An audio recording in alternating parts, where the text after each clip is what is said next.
कश्मीर में आतंकी घटना में मारे गए बिहारी मजदूरों की हत्या पर राजनीति थमने का नाम नहीं ले रहा है। इस मामले को लेकर विपक्ष केंद्र और राज्य सरकार पर लगातार हमले कर रही है। कांग्रेस विधायक दल के नेता अजीत शर्मा ने सरकार द्वारा घोषित मुआवजे पर सवाल उठाते हुए कहा कि सरकार 2 लाख मुआवजे की घोषणा कर अपना पल्ला झाड़ रही है। उन्होंने नीतीश सरकार पर निशाना साधते हुए कहा कि अपने 15 वर्षों के कार्यकाल में कोई उद्योग नहीं लगा पाए। यही कारण है कि बिहार के लोग रोजी रोटी के लिए अन्य प्रदेशों में पलायन कर रहे हैं। उन्होंने कहा कि जनता सब देख रही है, 2024 के चुनाव में मोदी सरकार को उखाड़ फेंकेगी। जो 70 धारा खत्म करें कश्मीर तो सुधर ही जाएगा। उस वक्त छठ वट मनाने की बात करने लगे लोग और एक भी स्थिति नहीं सुधरी है। अरे आपको तो पहले आपको शुद्ध होना पड़ेगा। आदरणीय प्रधानमंत्री जी, आप 2014 से झूठ बोल रहे हैं कि 2 करोड़ युवकों को रोजगार दे रहे हैं। आपने फिर अभी 20 में जो यहाँ चुनाव था बिहार विधानसभा, आपने 19 लाख नौकरी की बात की। अरे आप तो झूठ बोल रहे हैं, तो फिर वो भी आप झूठ बोले। 370 धारा खत्म करेंगे, शांति हो जाए जम्मू कश्मीर में। यह क्या हो रहा है? ये शांति हो रही है? आतंकवाद और हावी हो रहे हैं आप पे। आप विफल हैं सरकार चलाने में, देश चलाने में। आपको तो इसी मुद्दा पे त्याग पत्र देना चाहिए। भागलपुर में पैगंबर हजरत मोहम्मद साहब का जन्मदिन ईद मिलादुन नबी त्योहार धूमधाम से मनाया गया। मुस्लिम समुदाय के लोगों ने एक दूसरे से गले मिलकर मुबारकबाद दिया। 10 बजे जुलूस मोहम्मदी से निकलकर खानकाहे शहबाजिया पहुंचा और नमाज अदा की गई।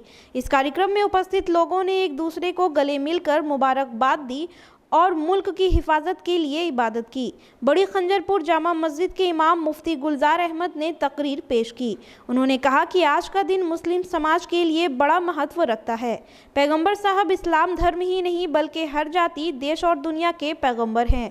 त्योहार को लेकर बड़े बूढ़े और बच्चों में खासा उत्साह देखा गया।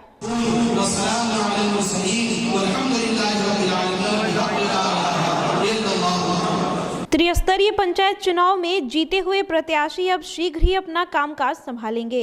इस बीच जगह जगह नवनिर्वाचित प्रतिनिधियों के सम्मान समारोह का सिलसिला जारी है। राजनीतिक हैसियत वाले लोगों से लेकर आम जनता तक नवनिर्वाचित प्रतिनिधियों के अभिनंदन में जुटे हुए हैं। मंगलवार को सनहौला प्रखंड के बड़ी नाकी पंचायत की मुखिया रुक्मणी देवी का अभिनंदन समारोह आयोजित किया गया, जिसमें कहलगांव विधायक पवन यादव शामिल हुए। उन्होंने प्रखंड के सभी निर्वाचित प्रतिनिधियों को शुभकामनाएं देते हुए अपने क्षेत्र के विकास में लग जाने की अपील की। उन्होंने कहा कि ग्राम पंचायतों को देश की रीढ़ माना जाता है और देश के विकास का रास्ता गांव की गलियों से ही होकर गुजरता है। पंचायती राज की परिकल्पना को साकार करने के लिए हमें मिलजुल कर पारदर्शी तरीके से काम करना होगा, तभी बिहार उन्नति के मार्ग पर अग्रसर होगा। अभिनंदन समारोह में मोहम्मद नजीर, रामदेव शाह, रवि चौधरी, जनार्दन पासवान, मोहम्मद इकराम समेत अन्य जनप्रतिनिधि मौजूद थे। सबों को देखने के लिए आ गए हैं कि हमारे सभी कैसे किसान भाई हैं, उनका हाल समाचार लेने के लिए। और जो छोटा बड़ा काम है जिसको धरातल पर उतारने का काम कर रहे हैं, या और जिनको लगता है कि यहाँ पर और विशेष रूप से कई एक रोड जो है जर्जर है, उसको भी हमने देखा। किसान परिवार को छिटकाव वगैरह का ज़रूरत है, उसके बारे में भी देखे। और सबों को दुर्गा पूजा का ढेर सारी शुभकामनाएं और बधाई देने के लिए भी आए हैं कि भाई माता रानी से पूरे भागलपुर जिला घूमने का काम किया, सभी पंडाल में गए और माता रानी से विनती किए, हे माता रानी पूरे समाज के सबों को स्वस्थ एवं स्वच्छ रखिए, हम सबों के साथ में हैं।